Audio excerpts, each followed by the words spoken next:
Good evening. I'm pleased to be joined this evening by St. Louis Mayor Francis Slay, St. Louis County Executive Charlie Dooley, and Missouri Director of Public Safety Dan Isom. Later this evening, the St. Louis County Prosecutor will announce the grand jury's decision. While none of us knows what that will be, our shared hope and expectation is that regardless of the decision, people on all sides show tolerance, mutual respect, and restraint. Earlier today, I visited with some folks in Ferguson, and it's understandable that, like the rest of us, they are on edge waiting for a decision. But they are doing their best to go about their daily lives, conduct their business, and support one another and their community. I also spoke with a number of faith leaders late this afternoon who offered their prayers for peace and safety. Together, we are all focused on making sure the necessary resources are at hand to protect lives, protect property, and protect free speech. Several churches will be providing safe havens throughout the area to provide food, shelter, and medical care. Mental health providers have teamed up to help ease the emotional strain that these events have caused. These health professionals are working right now to provide counseling and other services to the people that need them. Law enforcement officials continue to maintain open lines of communication with protest leaders to improve the interactions between police and demonstrators and prevent violence. I want to thank my Director of Public Safety, Dan Isom, for taking part in these ongoing discussions. State and local law enforcement agencies are continuing to work hand in hand to make sure the best, most experienced officers are on the street. The men and women of the National Guard will also be in the area to provide security at critical facilities like firehouses, police stations, and utility substations, and offer logistical and transportation support as needed. This will help free up law enforcement officers to do their jobs effectively. In closing, I'd like to reiterate my call for peace, respect, and restraint, and thank everyone out there who is working hard to make sure communities throughout the region are safe and secure. I'd now like to ask County Executive Dooley to make a couple comments, and I'll call on the rest of our folks, and we'd be glad to take a few questions. The County Executive of St. Louis County, Charlie Dooley.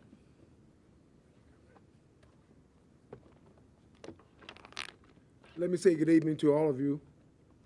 I do not know what the prosecuting attorney will have to say this evening, but I do know this. No matter what is announced, people will be emotional. I want people to think with their heads and not with emotion. No matter what, we have to remain focused on our long-term systemic changes that has to take place in our community. Our immediate priority is to ensure that people are safe and able to voice their concerns in an orderly fashion. Police and community groups have been working for weeks to ensure the rights are protected. We are committed to de-escalating negative situations in a responsible manner. I do not want people in this community to think they have to barricade their doors and take up arms. We are not that kind of a community. I do not want people to accidentally shoot or harm someone out of fear. This is not the time to turn on each other. It is a time to turn to each other. We are one community. Again, our main priority at this time is to ensure that we keep people safe and protect property. We intend to do that. But it is to be said and to be clear that in achieving these objectives, we recognize the right of people to peacefully assemble and to express free speech rights. We will honor that as long as safety and security are not jeopardized. I personally believe that people in this community will do what is right. In October, there were thousands of people here peacefully protesting and expressing their views. No one was hurt. Many people have spent countless hours working on ways to manage this situation once the grand jury decision is announced. And now is the time to show the world that we can act without being destructive. I am confident that this will be a fact. Thank you. Thank you. Now the great leader of the great city of St. Louis, Mayor Francis Slay. Thank you, Governor, and good evening. St. Louis is a region that endures during challenging times. We have seen it time and time again. We have seen it in the face of personal tragedy, and we've seen it in the aftermath of natural disaster. We face one of those times today. What happened to Michael Brown has deeply divided us. Whatever is announced this evening, some people are going to be angry and frustrated. And some people are going to be angry and frustrated about that. My message to the protesters: we will protect your right to peacefully assemble and to speak your mind. Like last night, we will give you leeway to occupy public safety, and we will listen to your grievances. But turning violent or damaging property will not be tolerated.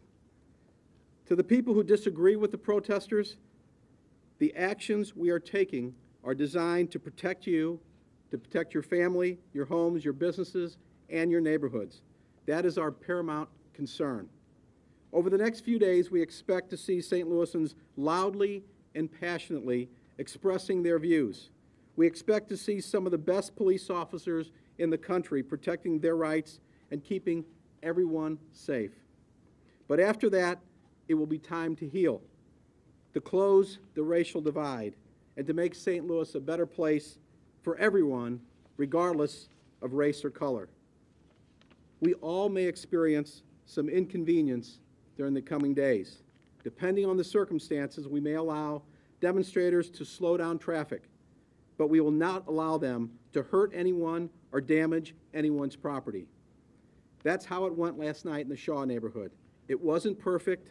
There were 2 acts of vandalism, but there was no other property damage, and most importantly, no one was seriously injured. When President Abraham Lincoln first proclaimed a National Day of Thanksgiving in 1863, it's worth recalling that he sought to help a nation heal and to work together toward the promise of what he called a large increase in freedom. The world will be watching us. They're going to watch how we handle our disagreements in the coming days and how we make needed change in the coming months and years. St. Louis finds itself with an opportunity to show the nation the ways in which a community can be more fair and more just for everyone. We must seize this opportunity together.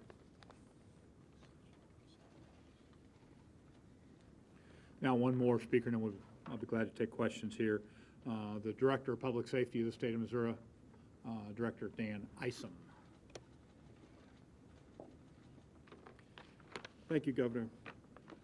I've spent my entire life as a resident of the city of St. Louis and served 24 years as a member of the St. Louis Metropolitan Police Department, retiring as Chief of Police. The St. Louis County Police, the St. Louis City Police, and the Missouri Highway Patrol have spent the last 2 months planning and training for the anticipated reaction to the announcement that will be made in the next few hours. The plan is designed for all contingencies, but we hope that officers will only observe peaceful protests. I have great confidence in the design of this plan. It has prioritized keeping all people safe, residents and protesters, the protection of property, and ensuring that people can exercise their constitutional rights. I also have tremendous confidence in the men and women in St. Louis law enforcement. They understand the importance of protecting everyone, and I know they intend to do so. I also have great confidence in the people of my community. A tremendous dialogue has begun to take place here about more than just policing. This community understands that through peaceful protest and through dialogue, we will continue to grow, and that violence will set this progress back. We must continue to move this community forward, and I have confidence that is exactly what we will do tonight and in the days ahead of us. With that, I'd be glad to take questions. Yeah, Rock. Governor, I'm wondering, was there any thought of delaying this till tomorrow morning? Seems like the element of darkness at night makes it possibly more dangerous for the protesters if they do show up, and the police officers as well as people just standing around. Those were decisions made by the St. Louis County Prosecutor's Office, and that is who made that call. So, in that sense, yeah, Jace.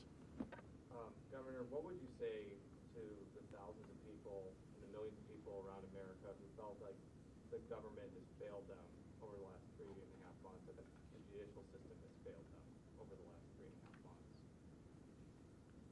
Well, our focus is not about what happened over the last 3.5 months. I think the last 3.5 months has provided additional training, it's provided additional sensitivity and additional knowledge on everybody in front. Our focus today, in the short run here, is to protect lives, protect property, and to protect speech. And in the longer run, as the mayor said, to find paths for progress. So our focus is on those clear principles as we move forward. Yes, ma'am. How are you going to move forward in terms of healing the racial divide? What sorts of steps are you going to take? Well, I said tonight is about the pieces that are in place to do what we've got to do. Clearly, all of the folks behind me, as well as significant leaders in the community, have begun that process. I had a chance right before I came in here, the conference call with a number of faith leaders who are working deeply and with long hours to do just that. We have with the Office of Community Engagement here, with Senator Coleman doing that on a daily basis. All of these folks behind me have been outreach and in the community listening and working, and also the commission that I've appointed. I fully expect that with their independent voice and their clear ability to chart a long-term path forward, that we will all have suggestions which can lead us in a positive path forward. Yes, sir. Have you ruled out the use of armored vehicles and tear gas? I'm not going to get into operational details, but the bottom line is that the police have been trained, as the mayor said and as others said, to make sure that we are respecting people's rights to communicate and that allowing them to do that. However, on the other side, if people are violent or threaten property, then resources will be used to manage the issues. Yes, sir. Governor, are you planning to stay in the area in the coming days and just have constant updates on what's going on? I've been here, I believe, 7 of the last 8 days, and we'll be here tonight and as long as it takes to make sure that we move through this particular phase, whatever it may be, into the next phase. We've got time for Yeah, one more yeah, question. Joe. folks. Excuse me, Joe, Governor quick Nixon, first here, Joe. Wouldn't the lack of an indictment be a justification of police violence and lead to I've more called on Ms. police Manis first, violence? just And if if I I could. might ask you, you need to let the alternative press speak here. I'm from Revolution Newspaper, Larry Everest, and so wouldn't a lack of indictment mean fear for black people all over this country and effectively a green light to further police violence? And second, I would like to pose to you how you would respond to the call by Carl Dix and many others from the Revolutionary Communist Party that if Darren Wilson is not indicted for murder, the country be brought to a halt through energetic civil disobedience by millions of people. I do not know what the grand jury has ruled, nor do I know what the prosecutor is going to announce at 8 o'clock tonight. Yeah, Joe. Can you say now roughly how many National Guard will be at least on standby, so to speak? I know the mayor has said before he's asked for 400, and how long you think they may be needed? Well, I mean, as I said before, we'll have Guard resource here that will play a support role. For example, providing utility substation security. As we know, on Halloween, the power went out here in Ferguson, most of the proof would indicate that that was not accidental, nor was it a squirrel running down a wire or whatever happens sometimes. Also, police substations and stations, the Guard can provide support roles there so that those police officers can get out into the community. And also things like firehouses, where those, if called upon, both the EMT and the fire resources need to get there in real time and providing that security. So in roles like that, support roles like that, the Guard will be out there. Our hope, is that it is for a shorter period of time as is necessary, and that that backup role is all that'll be necessary. Thank you all very, very much.